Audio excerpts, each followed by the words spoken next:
There was a time when British Olympic medal winners became household names because there were so few of them. But the 67 medals at this year's Games in Rio and 147 at the Paralympics meant that the GB medalist reception at Buckingham Palace was a crowded and happy event.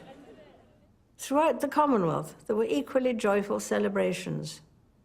Grenada, the Bahamas, Jamaica and New Zealand won more medals per head of population than any other countries. Many of this year's winners spoke of being inspired by athletes of previous generations. Inspiration fed their aspiration, and having discovered abilities they scarcely knew they had, these athletes are now inspiring others. A few months ago, I saw inspiration of a different kind when I opened the new Cambridge base of the East Anglian Air Ambulance, where Prince William works as a helicopter pilot. It was not hard to be moved by the dedication of the highly skilled doctors, paramedics, and crew who are called out on average 5 times a day. But to be inspirational, you don't have to save lives or win medals. I often draw strength from meeting ordinary people doing extraordinary things. Volunteers, carers, community organizers, and good neighbors.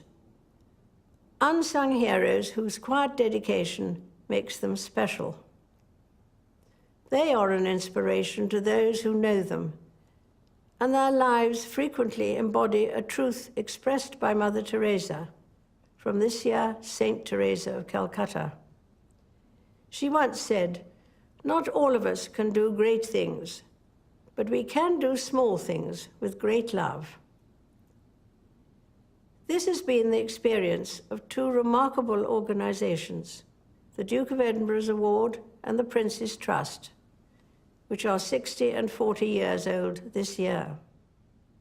These started as small initiatives, but have grown beyond any expectations and continue to transform young people's lives. To mark my 90th birthday, volunteers and supporters of the 600 charities of which I have been patron came to a lunch in the Mall. Many of these organizations are modest in size, but inspire me with the work they do.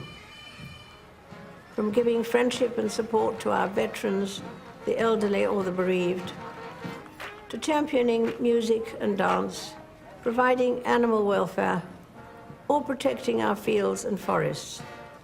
Their selfless devotion and generosity of spirit is an example to us all.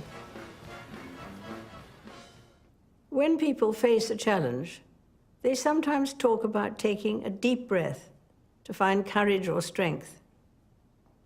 In fact, the word inspire literally means to breathe in. But even with the inspiration of others, it's understandable that we sometimes think the world's problems are so big that we can do little to help. On our own, we cannot end wars or wipe out injustice. But the cumulative impact of thousands of small acts of goodness can be bigger than we imagine. At Christmas, our attention is drawn to the birth of a baby some 2,000 years ago. It was the humblest of beginnings, and his parents, Joseph and Mary, did not think they were important. Jesus Christ lived obscurely for most of his life and never traveled far. He was maligned and rejected by many, though he had done no wrong. And yet billions of people now follow his teaching and find in him the guiding light for their lives.